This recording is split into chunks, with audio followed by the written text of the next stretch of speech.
That was the story I had, was I'm not good enough, so I should just do this quietly. You know, you give a kid like a chance and like let them go for it. It's such a beautiful thing. There's no words to describe theater, you just have to experience it. Competitiveness actually, I find, can discourage the best talent from even showing up at all. You want to talk about your book? Look at that. Like if you actually want to be an artist out in the world and you want to like truly like have something to show, then you kind of have to get to the end, you know, like of like, you know, this part. And I declared I'm going to sell one of my framed photographs for $10 million. I view art and artistic practice as essential foundational elements of being human. I identify as an encouragement machine. My goal is for people to actually do the thing. When I get to a place where I can do that, man, I just feel like life is gonna just be so much better. Before we get into this interview, if you could hit the subscribe button, it would mean so much to us, and it doesn't cost you a damn thing. First of all, thank you for being here and coming on the podcast. Were you always a creative kid?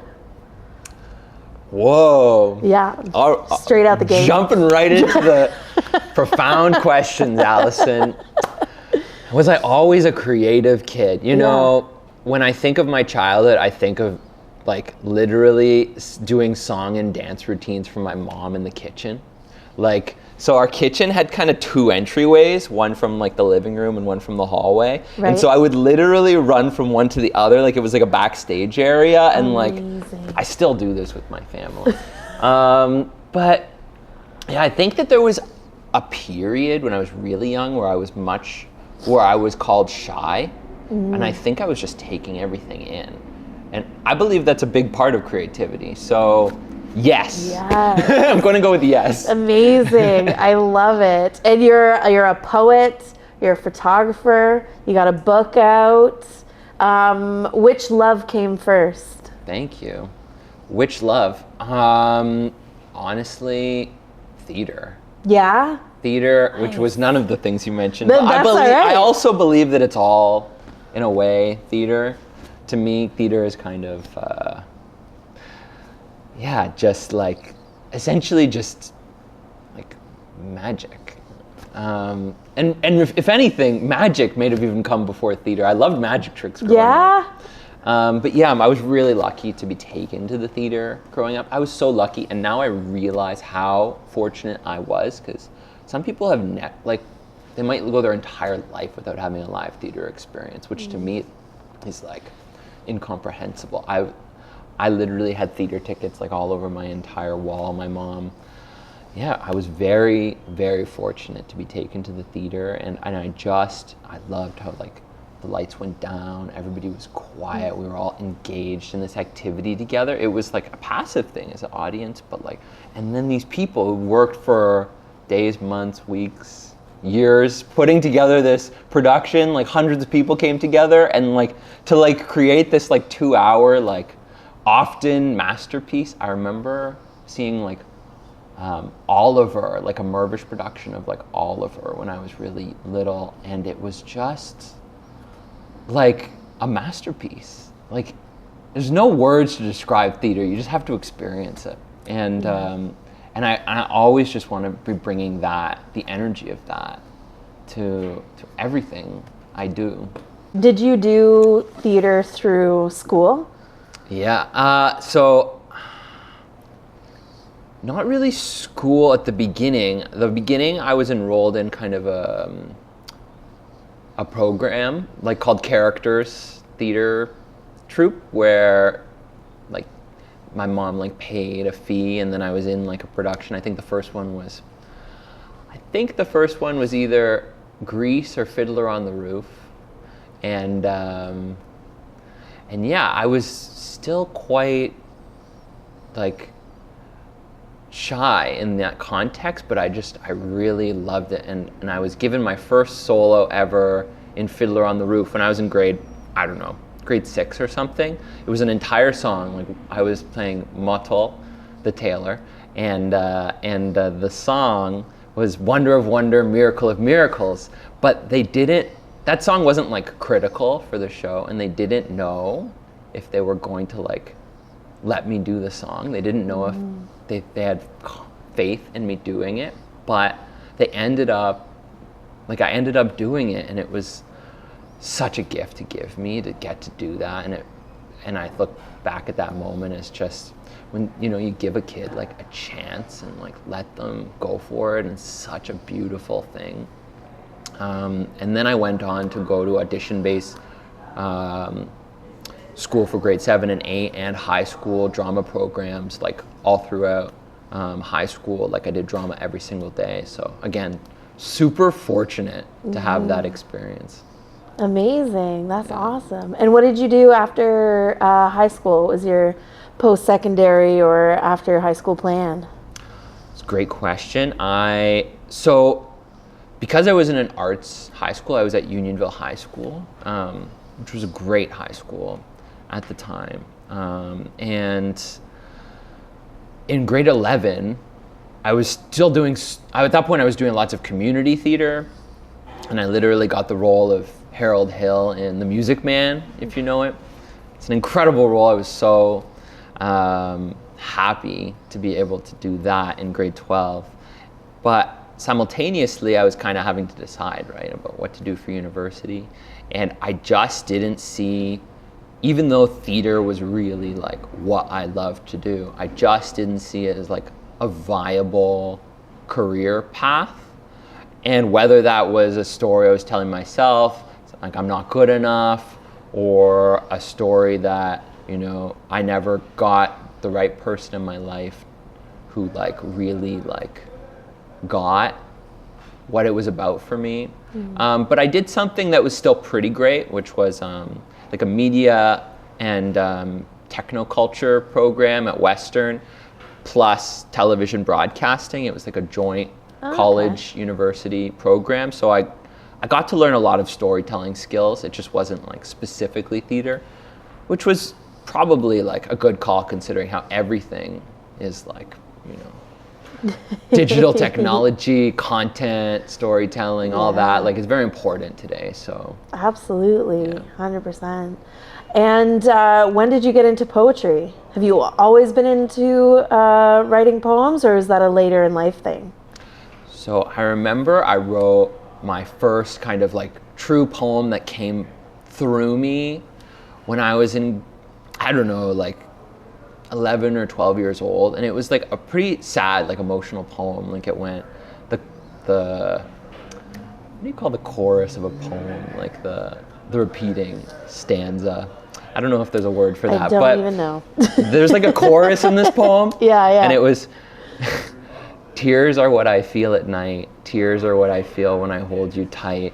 Tears come from my brain and into my eyes. And right now I feel tears because I am going to die. And it was like a really like deep, crazy like poem, right? And I was a kid. And I thought it was like beautiful art. But I read it to my mom, and she reacted like with concern. Yeah. Because it was like dark. And I took that back, that reaction, or at least that was my experience of the reaction, as like, this is not something for sharing with others. Yeah. And so I allowed myself to continue writing poetry privately. And I really, looking back, like I wrote some really beautiful work, but like I kept it like password protected on my computer. So you didn't get admitted. It took me many years to get back to a place of,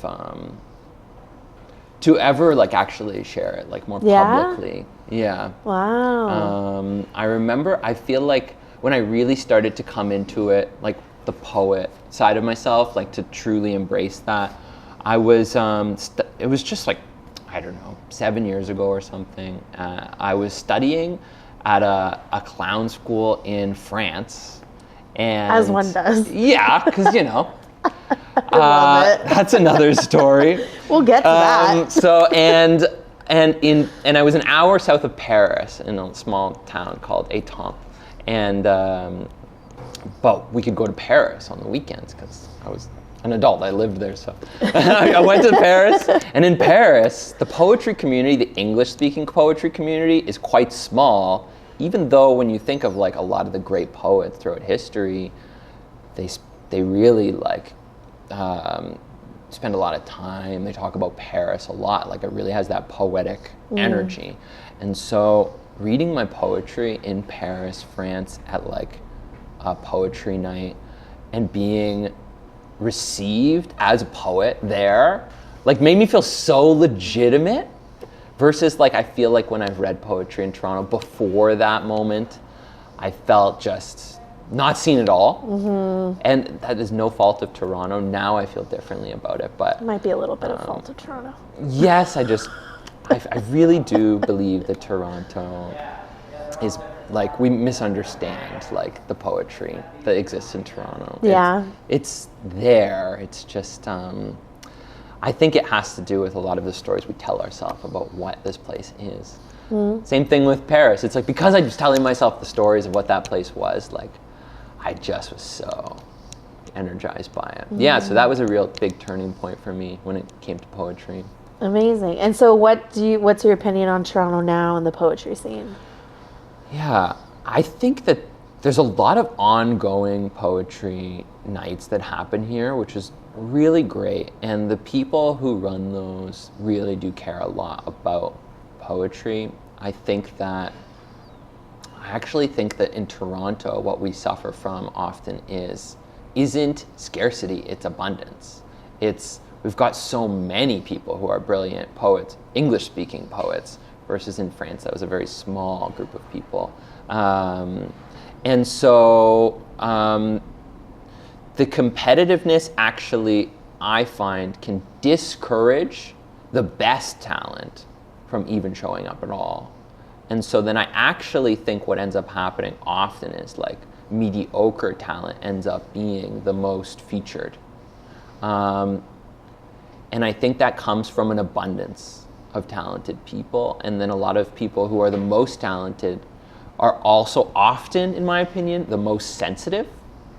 And then the most sensitive people are going to react to that abundance as I'm not good enough, which was my story, growing up. Like, that was the story I had, was I'm not good enough, so I should just do this quietly.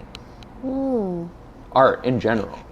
Yeah, that's interesting. And what do you think, other than maybe being sensitive, what are some things that the mediocre poets that keep doing this, what is something that they have that the talented ones who are keeping it to themselves don't have? Whoa. In your Great opinion? question. Yeah. And again, like,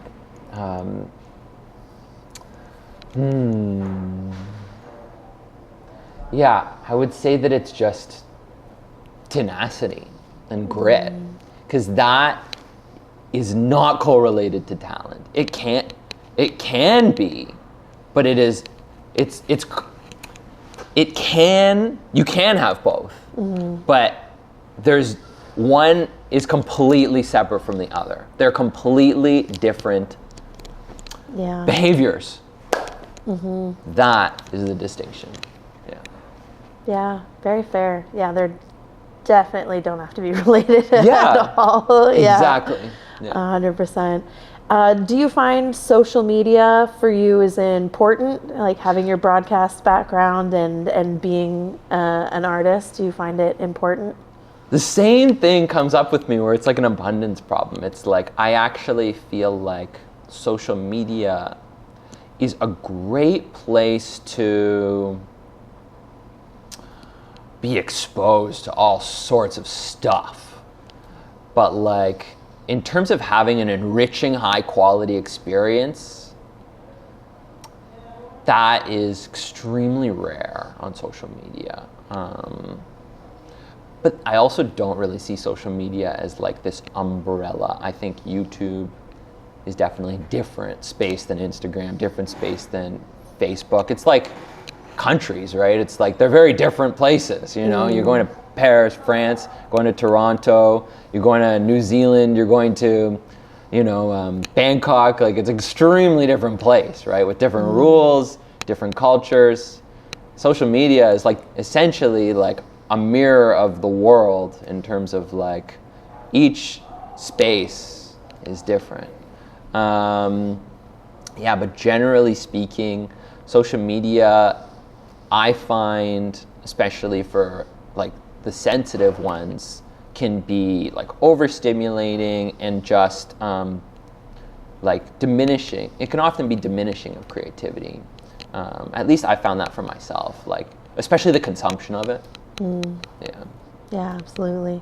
And you work with a typewriter for your poetry. Good segue. Thank you. What's the origin story of the typewriter? Well, it's so related, Alison, in terms of like the cool. What I actually wrote like a mini poem. I don't know it off by heart, but something along the lines of like, something I love about my typewriter is that it's not like trying to sell anything to me, you know? Like you're not on it and all of a sudden you're getting all these friggin' like, you know, go here, the text here, email here, you know? It's like the typewriter is exactly what you expect it to be every time, except for when it breaks, you know? But that's a whole other story. I love handwriting. When I was growing up, as I mentioned earlier, I did it on my computer, but in those days, the computer had much less. Nowadays, the popular word is slop, you know, like just digital slop being thrown at you all the time. Like, so you really could kind of focus a little bit more on the computer. I found like, you know, I'm talking about like the 90s. Yeah. But yeah, so growing up, my mom, there was a typewriter in the basement. I think it was my mom's old typewriter. I thought it was awesome. I loved tinkering. And I loved tinkering. I don't think I ever really got to like properly use it, but yeah, I don't really know how typewriter poetry really came through for me, but it just kind of was more organic, and I saw, and it does help. One thing that's great about social media is it helps when you see other people doing something and it's like, oh, that's a thing. Typewriter poetry, like, it's definitely a thing on social media, like in a very tiny little niche, you know? And you see like, wow, this is really cool. And wow, you could do this for other people. And, you know, and you can learn from how do they invite people into that experience. And then through that, I started doing it publicly. Nice. Yeah. Love that. And you have a book that you wrote? You want to talk about your book? Sure, I actually brought it. Yes, you did. You know, show the marketing. Camera. Hey, unlocking your artistry. This camera. Beautiful. Look at that. Yeah. So tell me about the inspiration your for unlocking your artistry. So unlocking your artistry. Have you heard of Julia Cameron's The Artist? The Artist Way? Yes. Have you ever? Okay, I read the introduction and I was like, this is amazing. And then I didn't pick it up. I highly recommend it. I was like, this is fantastic. It makes so much sense. Like when you're saying you have to ingest art as well. Yeah. And I was like, yeah, that's the artist's way. And yeah, I didn't, they're like, do pages every day. And I was like, will do. And then I didn't. But yeah, I've heard getting started, right, can be tough. Yeah, but I've heard it's a really good book. You definitely, there's certain things that have stuck that you've started, right? So in terms of how this book came about, I had a few kind of false starts with The Artist's Way, but this book came specifically through those morning pages that are recommended in The Artist's Way, where she suggests creating 3 full pages of handwriting every single day for, it's like 12 weeks. Yeah. I didn't get to the 12 weeks. But even though I didn't get to the 12 weeks, I still got an entire book out, because after I got to like week 4 or week 5, I'm like, wow, like I've written, I can't do the math, but like I've written like 100, 200 pages at this point of stuff, and I feel like I had gotten out a lot of the stuff that was like in my space. And at that point, it just, I don't know how ideas, your relationship with ideas, but mine is that like once my space is clear, sometimes really cool ideas will come through for me. Yeah. And what came through for me was this idea of, now again, we were in the pandemic, and I was thinking, I've learned so many beautiful things through the creative arts, studying and practicing the creative arts, and a lot of it comes from like not enjoying or not being good at it and like wondering what that's about. And that's in there too. And essentially what I learned is that, or what the book is about, is like these kind of life lessons that I learned by participating in the creative arts that I feel like, and I notice a lot of people don't have access to those life lessons because they haven't participated in the creative arts, or they have participated and they just, and maybe, you know, everybody learns different things, right? So my interpretation of these experiences still carry wisdom. And I just have noticed how much some of these ideas have really supported me through the years. And I wanted to create something that, like, my idea was like 8 keys from the creative arts that will help us build back a better normal. Because at the time we were all talking about better normal, like at the time during the pandemic. It morphed away from it being like that language, because I don't feel like, you know, that language is really like used as much now. But essentially it's these different keys, like these different lessons that I've learned, just for essentially like feeling less resistant in our lives to our creative spirit, to our innate desire to be a creative being. And it's super simple, it's easy, super easy to read, there's prompts throughout. It's designed kind of like the artist's way, but the difference, aside from it being much shorter, easier to read, is I identify as an encouragement machine. My goal is for people to actually do the things like that I'm recommending. And so literally throughout the book, I'm having a conversation with the reader, being just like, did you do that? Because if you didn't, like, go back and do, like, I'm really encouraging folks to do it and look at themselves in the mirror and like, why don't I want to like write a poem? Why don't I want to do that? What's in my space around that, for example? Interesting. I like that. I really do like the clearing of space, physically and mentally. Like, if my personal space is messy, then my brain is messy. And yeah, and writing things out really does help clear everything out. It's a very, very helpful form of organization for my brain. Yeah. So that's awesome. I'm very excited to read your book. I see it like cleaning up the kitchen. Yeah? That's one of my favorite metaphors for it. It's just like, what's easier? Making a nice dinner with a messy kitchen, dishes in the sink, you know, you got like last week's stuff, and even the fridge is like full of like, it's smelly, like, because you haven't cleaned it.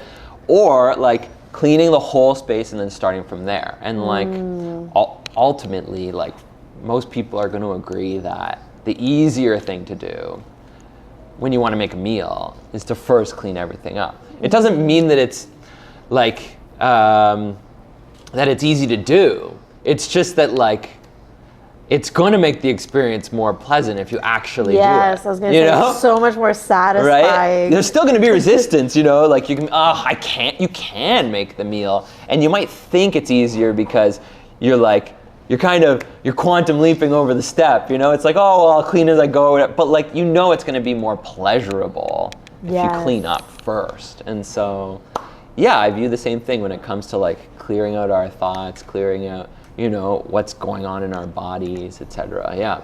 Amazing. Yeah. That's awesome. How long did it take you to write it? I literally, so like the bones of the book, which are pretty consistent with what's in there, I wrote literally like 3 pages a day, like straight, because I was doing the artist's way, and I was just writing the book like in order. That's amazing.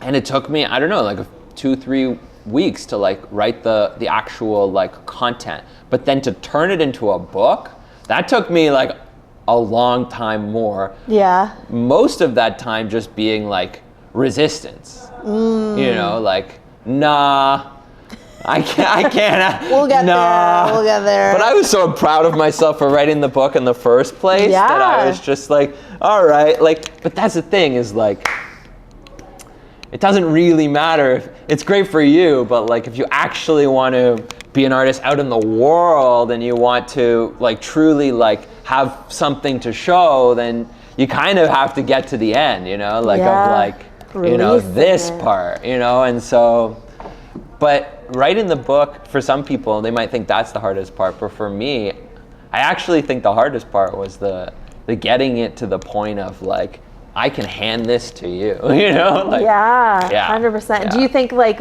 releasing your own work is the hardest part, or actually physically getting it into a published copy?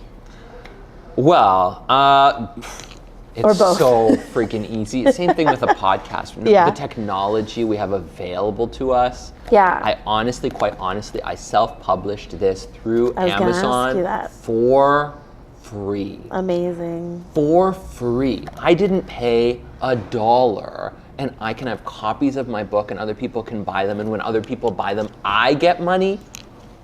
Like, there's plenty to hate about Amazon, but that is, talk about access. Yeah, back in the day, if you wanted to publish that book. Yeah.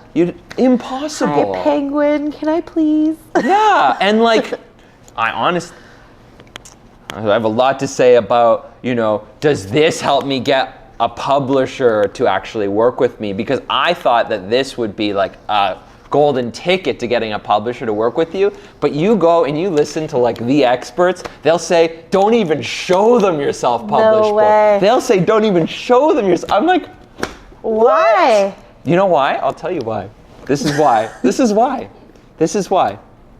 Because they believe that if you did it all yourself, then you might not be very good at working with other people. And publishing a book involves working with a team of people. And so that actually can work against you. Isn't that wild? That is nuts. Yeah, and I get it. I get it. Right? I'm like, business brain is like, yeah, I get it. I get it. But at the same time, yeah, but it's just, there's so much counterintuitive like stuff going on in the world. That is nuts. You really lit me up with this part of the conversation. Yeah, absolutely. I'm sure you can see. I love talking about the not ironies, these strange kind of things that we think this is going to get us there, but actually like it's leading us over here, but maybe over here is actually way better. So yeah, you know? True, so true. Talk about creating your own stuff. Yeah. Children, 98% of children, according to a NASA study, are considered to be of kindergartners are considered to be creative geniuses. Yes. Okay, I heard this. It's in my book too. This has depressed me only because it's like only guess what percentage? 2% of adults or 1% of adults get to adulthood that way. Are creative 2%. genius. Yeah. It inverts. Yeah. I listened to that and I was like, that is the saddest thing. But it's I've also heard. it creates this. There's so much opportunity for us to be. Unlocking our artistry. There's so much opportunity for artists in this age. Yes. I think that it has never been a better time to be an artist. I agree. I really, truly believe that. Yeah. In terms of what's possible and the career that you can actually have. You can, literally it's the name of your podcast, Creative Full Time. That's right. It's never been more available. Yeah, to create your own stuff. Like, I keep going back to like back in the day, if you wanted to make a film, you had to buy a really expensive camera and a lot of physical film. Now you have it in your pocket at all times. Yeah, and everybody you know has one too. Yeah. You can get 100 angles. Exactly, right? So it's nuts. I agree. There's no better time to be a creator. But yeah, hearing that like as a children, all creative geniuses, and I think the person that I heard it from, she was like, and I honestly think the 2% that weren't creative geniuses just had a bad day that day. Yeah. And then the 2% now, that it just made me so sad that like we beat the creativity, or maybe not, beats is maybe a strong word, but like we kill the creativity out of kids to the point that as when they reach adulthood, they're like, I just follow the rules, and I'm told not to color outside the lines, and you know, like it was so sad to me that we just don't foster that at all. Yeah. So so if you're having the winter blues, just throw that on top for you. You're welcome. I love that. Yeah. But a little bit of a downer. Yeah, a little bit of a downer. Just throw that over. That would be a good, like, you know, talking about social media, like as like you know, like the best social media accounts, they like kind of all start the same way, so you know, oh, it's that person. Yeah. Here's a little bit of a downer for you, like starting every single video. That's pretty much what the news does anyway. They just don't frame it that way. Exactly, right? It sells so well. Yeah, exactly. Negativity sells. We're on to something. Yeah. But speaking of unlocking your artistry, you have a rebirthing ceremony, or rebirth day. Is what you... Rebirth day. Yeah. Amazing. Yeah. Tell me all about it. How did it start? Okay. And you said it's changed over the years, so I want to know how it's changed as well. Okay, wow. Like, there's a lot. Yeah, I'll dive in. Start with day one. So this was my 5th year. January 8th is my rebirth day. Love. Since celebrating this, I've met a bunch of people who also have somehow found this for themselves too. So this is not like just, I'm not saying in any way that it's just me that I created this. You started it. But I did create Rebirth Day. Yeah, I was going to TM the Rebirth Day. And I honestly, I would love the idea of Rebirth Day to be, you know, as big as any other holiday. Right. You know, but maybe I don't want the commercial interest to take hold of it either. So we'll see. But right? Exactly. The bottom line is, I see Rebirth Day as an opportunity to step out of the person I was being and into the person I want to be. And I don't view that as a one-time. If anybody has ever done, I'm sure you've done some personal development work, spiritual development, I'd like to think so. Whatever you want to call it. Yeah. It's not just like a one and done, you know? It's a lifelong... Yeah, can you imagine? Take this one person. It's sold. It's often sold that way, you know, by like the gurus or whatever. But it's not a one and done. And you'll be good. Yeah, you're good for life. This is the only retreat you'll ever have to do. Yeah. Apparently, Vipassana can be like that. But, you know, that aside, and that's just going silent. That's a silent retreat where you just don't talk. You know, like the trick to spirituality, shut the F up. Shut up. And I'll listen. To bring it back, ultimately this came close to the beginning of the pandemic.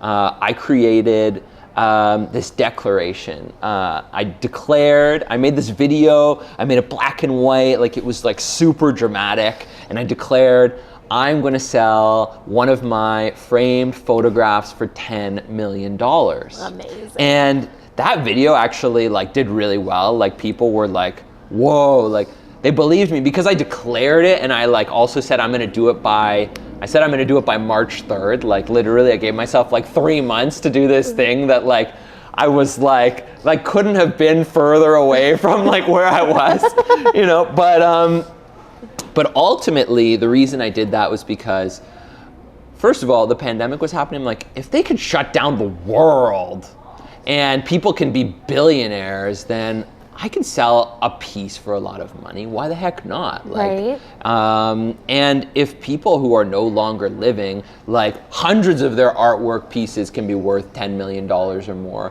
why can't mine be worth money? And I also feel like when that art is sold for lots of money, the artwork of dead artists, who's getting that money? It's somebody who's often not an artist, a rich person selling the work to another rich person. It's just rich people trading stuff. There's never any like actual artistic just impact money laundering. occurring. and that's not to say there isn't lots of amazing artistic impact happening and a lot of money being flowing into the arts. I actually think there is. It's just that oftentimes individual artists, speaking of self-publishing, aren't claiming that level of worth and value for themselves. Even though I believe, and it's been proven by so many of these dead artists, that value is often by artists who are truly profound, created. That value is created by their work in the world.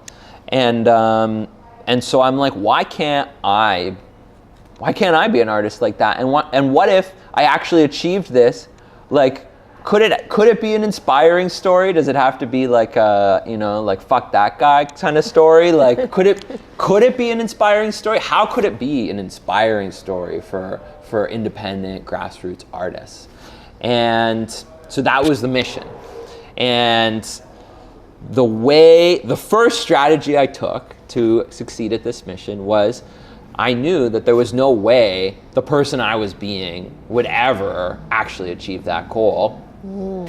At that time, I still was playing around with even identifying as an artist. I was still having some kind of stutter in my voice around that. Yeah, I feel that. And what I ended up doing was creating, at first I called it the ceremony, I called it the death of the Philip you once knew. And I love it. My closest family was no.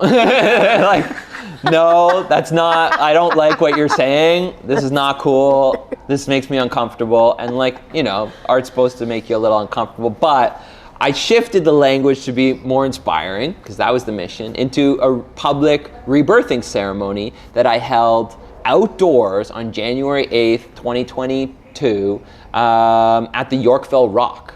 And the reason I did it at the Yorkville Rock was because Yorkville in the 1960s used to be bohemian poetry central. All these Bob Dylan and all of his friends used to hang out there. It was the Greenwich Village of Toronto, and now it's arguably the complete opposite of that. And I wanted to bring that spirit and energy back to Yorkville, the place where I feel they need it the most.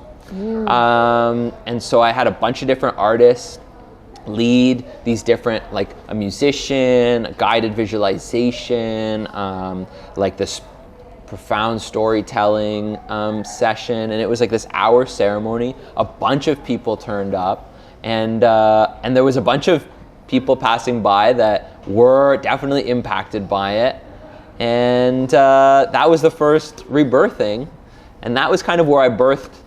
Not that day, but that was kind of where I birthed my poet name, Pezo the Poet. And since then, I've just been stepping more and more into my artistry to the point of, releasing this book and becoming a typewriter poet and all these other ventures I've been getting up to. And we created I ended up inspiring someone from America to so much by this project, because through social media, this is the cool part of social media, she wanted to be involved. She was like, I want to be a part of this. And we ended up creating 2 seasons of a podcast together where we interviewed all sorts of different people with the goal of learning how could we achieve this goal of selling a $10 million photograph. And it was a really amazing, beautiful project. And then she even flew to Canada for the very first time in her life, leaving the country.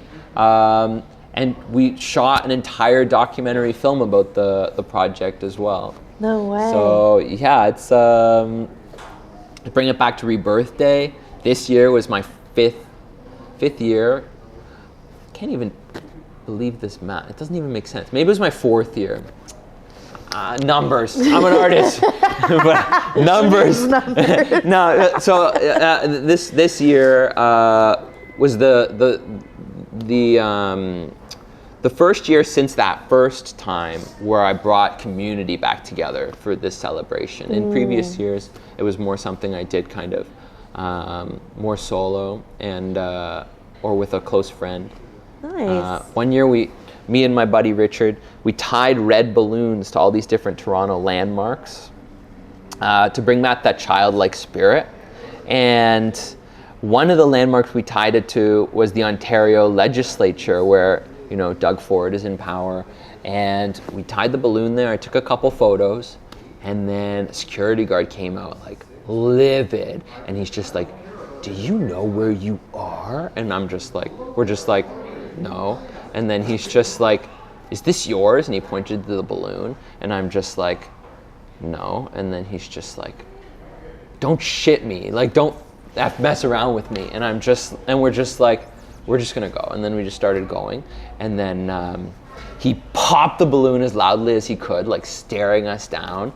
And then we turned back and we saw him like talking to his walkie-talkie, being like, mission complete kind of thing. Like he was like literally like so intense about it. And like, I think it really is demonstrative of how much we need that creative spirit and that childlike wonder back in our hearts. And that really is something that I view as not just like a fun little mission. I view it as like essential for the future of humanity. Like, I don't view myself at all as a savior. I view art and artistic practice as essential foundational elements of being human. Yeah. And I would love everybody to be operating from that place as well, like believing that as well. Yeah, 100%. I was doing street interviews in Toronto, and just like, I went up to a parking enforcement guy. It's like, what do you do to be creative? Because everybody has something, right? Everybody has a hobby. Everybody has something. So I asked him, and he's like, oh, I'm not creative anymore. I used to really like drawing. I was like, go draw. Like, you should be drawing. What are you talking about? It's just so sad how people just like let it die and let it sit in the background, where like everybody has an ability to be creative and like a love of some form of creativity. Like it's universal. So yeah. What makes our species great? Like that's a real, I think, important question for us to be asking ourselves right now as technology gets more and more powerful. Yeah. What makes our species great? What do we want our species to represent? Right? My answer is creativity and artistry and like, creating beautiful places for us to do stuff. Yeah. The ability to imagine things that aren't there. None of this was here, and now it's here. Like the ability to imagine things that aren't there and then create it. Like that's what we do. And like, I think it's time for us to come back to that. 100%. So what kind of photography do you like to do the most? I like to photograph families. I think family photography is really important. And the reason I think it's important is because, growing up, we had a lot of family photographs just like all over the house. Most of them not professional, just taken like. Yeah.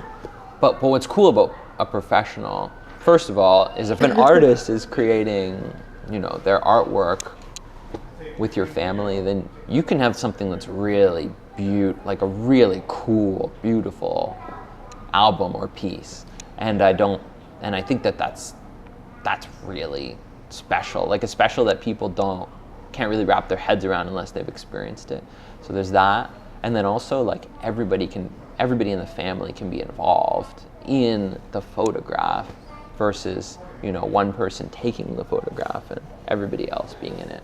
I think, and I love working with families where I'm like working with them year after year and kind of watching their kids grow up, and like there's something really beautiful about that. Reminding them, how cool it is to just like walk through like a nature trail for an hour with their kids. Maybe they haven't done that in a while, and they get to pick up on my spirit and energy, because when you're with your family, often you're just kind of hanging out together, or maybe with another family, friends or whatever, or at school. But like spending even an hour with somebody who really is tapped into their art, like, can open things up for everybody in the family. I think that alone is really cool.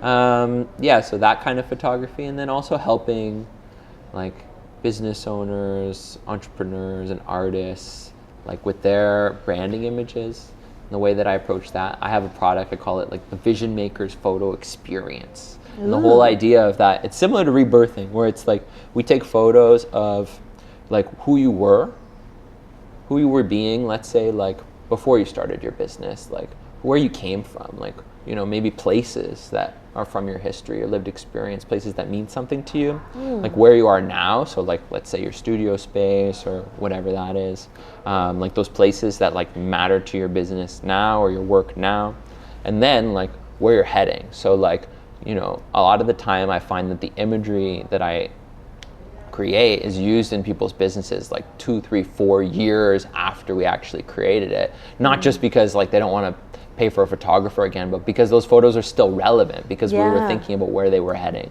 And then like, you know, when like you're doing, let's say like a podcast or whatever, but like in the early days, and like you're like, I don't have any photos of me doing this because, you know, I've just started doing this. And so it's really powerful to start to like have some imagery or whatever of what you're about to do, because that's probably the thing you're actually going to need the imagery of the most. But then when you're telling your story about where you came from, it's important too. So nowadays, a lot of people, their stores are all online and digital. So I think it's really important to have that kind of imagery of, you know, in your computer or on your phone, easily like postable or whatever. So yeah, people have flown me out to the States to like do that kind of photo shoot with them, and it's really special to create that. Nice. That's so cool. I'm like imagining all the pictures of past, present, and future already. It's fun. It's fun. It's so fun. Yeah. That's so good. And your $10 million photo, have you visualized what it looks like? I have the photo. You have the photo? This is an actual photograph. Oh, is it? And it was a photograph that I've had for many years, actually. So this photograph is actually a night scene in Toronto, and it's super poetic, beautiful night scene. It's like a misty scene of an old Toronto landmark. I'm not going to say right now which one, no but spoilers. it no longer exists. And it's this area, it's this place in Toronto that made a huge, powerful impact, not just for the arts, but also for like the spirit of the city. And so it represents that and bringing that energy back. And then there's these two people kind of in the, you know, if you know the rule of thirds, kind of in 1/3 of the frame, and they're like walking with a grocery bag, and I call the photograph Late Night Snacks, because it's this idea of like, you know, I don't know who those two people are, but it's this idea that they're just kind of like walking home, about to kind of just have some late night snacks, and you know, just that like simple pleasure of life that I feel like we can just so easily like get distracted away from or like lose. Especially when we have so much, right? Because this photograph is for somebody who has, you know, abundant financial resources. And it's like bringing it back to just like that core element of just like, you know, the pleasure of, you know, having some late night snacks and just walking at night and enjoying the misty air and, you know, those qualities that everyone has access to, the poetry of just life. I love that. Yeah. That's so cool. $10 million, everyone, if anybody wants it. Give me a call. Who are you going to call? Pezo. Pezo. I love it. Yeah. That's awesome. And you're a dad now, too. Is that true? Yeah, so the book came out about a week at the launch party with 100 people. Yeah. At Jessica Orlicki Studios, if you've heard of it. Nice. She's an awesome Toronto artist. It was about a week before Elodie, our daughter, was born. Wow. So Jenny was there, like out to here, and nice. And people were like, Phil, why would you do your book launch like right this close to the? Because I literally had to have a backup plan in case, you know, Jenny went into labor. Yeah. Because a week before, as people know, like that could definitely turn into, you know, go time. An early labor. So I had a backup plan so that the event could still go on without me there, which wouldn't have been great, but it luckily went off great. Out. Yeah, Elodie June Wiseman. Love. She is now over 9 months old. Her two bottom teeth are starting to come in, which is wild. She's, like, it is. It's challenging, like, and it's also like so incredible, like, yeah. How has it changed your artistry, if at all? Well, I knew I wanted to release this book before she came out because I first of all, I didn't think that I knew that I wouldn't be able to actually work on it after, and I think it's so cool to put a piece out there, like, before, maybe, like, you're gonna have to step back a little bit, because then I call it, whether you're religious or not, I call it like your congregation. They're gonna remind you of, like, who you are, what you do. Like people have asked me about the book, and continuously, it's also given me something to come back to, like, as I step more back into my craft and into my work, and it's just so beautiful to get to kind of step back, but also, like, to continue to hold space for, like, myself as an artist. A lot of the, like, family artists who I know who have families say, like, you can be a great parent. You can actually be an even better parent if you don't lose yourself in your child. Because oftentimes, a lot of parents, they just kind of they focus only on their child. They lose themselves in their love for their child. And they don't think that's a bad thing. It's not necessarily a bad thing, but it's just teaching your child to kind of lose themselves in other people, rather than, like, you can be a whole person and also, raise whole people. They see you as, like, somebody who's a whole person. And I think that's so cool. And the last thing I want to say about that is I really started stepping into typewriter poetry this past year when Elodie was here. And my wife would come, like, oftentimes I set up on the back of my Vespa, the typewriter, with a sign that says, like, on the spot poems, inquire within. And people will approach me and I'll write them poems, and, like, to see my little baby daughter and my wife, like, watching this, and my baby, like, seeing her dad, like, on the Vespa, like, writing poetry, like, just feels like such a beautiful gift to be giving her that art. Like, art can be cool, art can make money, art, that your dad's an artist, like, just feels so good to me, yeah. I love that. That is so cool. What is one thing that you would like to pass on creatively to your kid? Either like a life lesson or something that you hope that they hold on to as they move through life? It's a tough one, because I just feel like you don't know what lesson somebody needs until you really get to know who they are. And I also feel like it's not really up to you.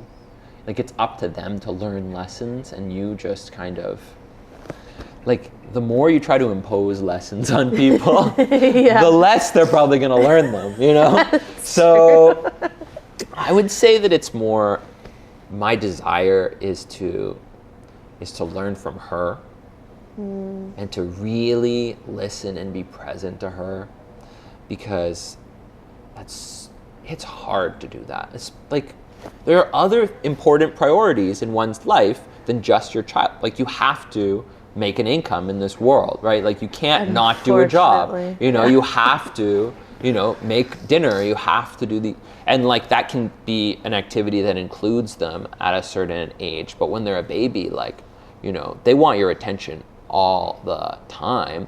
And, like, sometimes you have to respond to a message on your phone. And, like, literally, I spend just literally 30 seconds, like, responding to him. She starts, like, crying. She's so upset. She wants me to just be with her. And, like, it's such a simple thing, really, what she desires. She just wants me to just be there with her. And so that's really the gift I want to give her, is just, I want to just really just do everything in my power to be there with her as much as I possibly can, because that's really what so many of us want, right? It's just people to just be there with them. Yeah. Yeah. 100%. Amazing. And what lesson are you learning in life right now? Anything in particular that jumps out at you? That's a great question. What am I learning in life right now? You know, I actually had a bit of a light bulb moment yesterday where, and this is kind of vulnerable, like, especially when I get lost in some of the shit, I can get snappy, and like, that was total normal behavior in my house growing up. That was like, wasn't even considered like, you know, not good. It was just totally normal behavior, you know? And so, but for my wife, like, that is not acceptable behavior. We do not behave that way. We do not treat each other that way, especially in front of others. And like, I fully respect that, and I want to be that person.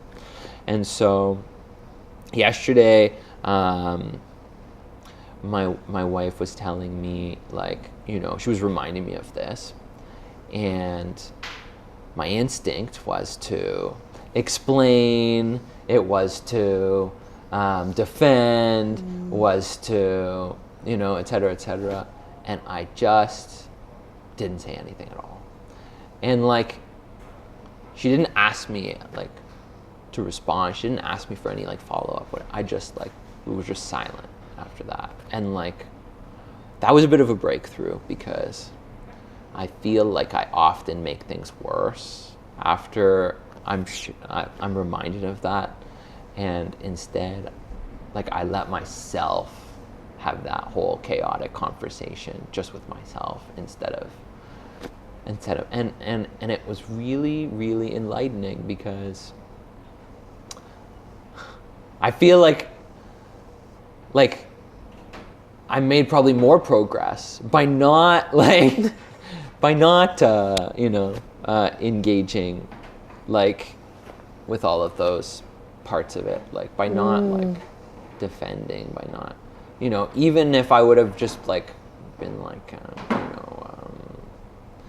really trying to like make it better, like even that I feel like wouldn't have been necessarily helpful. I think she just wanted to be heard. And so like, yeah, the lesson is just, when that sensation arises in my body, like, how can I notice it and be with it and be quiet rather than react in that moment? Like, you know, when I get to a place where I can do that, man, I just feel like life is going to just be so much better. Yeah. Nice. I love that. That's so nice. Before we wrap up, is there anything that you wanted to talk about more, or questions that I didn't ask you that you wanted to talk about at all? Well, just, I don't know if you're gonna, social media, like, yeah, absolutely. me. Where can people find you on social media? I think that the easiest place is Instagram at Pezo, Pezo, the poet. Fantastic. I'm sure you'll tag it or 100%. whatever. It'll be in the link below. This book, Where can Unlocking people Your get Artistry, your book? is available on Amazon. They're going to ship it right to your door. What? And you're going to have this book in your hands. You're going to be holding Unlocking Your Artistry. And you know what? How cool would it be, even if you don't even open the book and look at it, though I do recommend you do that, to have a book called Unlocking Your Artistry on your shelf. Honestly, that alone is such a cool thing, to have a book that looks like a magical book with a key on it, like hanging on your, like that alone is going to unlock your artistry. The title does 80% of the work. So honestly, and you're not just getting like a book that's been like uber published by like, you know, that everybody else has and is doing. You're getting a book that was written powerfully by like a local Toronto artist who really, you know, is at the early stages of his career, who really, it would mean so much to me. Every time somebody buys a copy of this book, like I physically get a dopamine hit versus like, I'm sure, you know, Julia Cameron doesn't track her numbers like that. So you're truly like supporting somebody who cares. 100%. I feel like that about every single subscriber. Yeah. I was like 101. Yeah. Meanwhile, It's like huge. people have hundreds of thousands of followers, and I'm like I know. 167 or whatever it is. But yeah. The hardest amazing. thing in life is to go from 0 to 1, right? Yes, it really is. Yeah. So yes, buy the book, follow on Instagram. Amazing. Yeah. I think that's all I got for you. I think we covered so much good stuff and had a fantastic conversation. So thank you so much again for being on the podcast. Total pleasure. It was an honor. Excellent. Thanks, Alison. Yay, my pleasure. Thank you so much for watching this interview. I hope you enjoyed it as much as I did. Be sure to subscribe if you haven't subscribed, and I will see you in the next interview.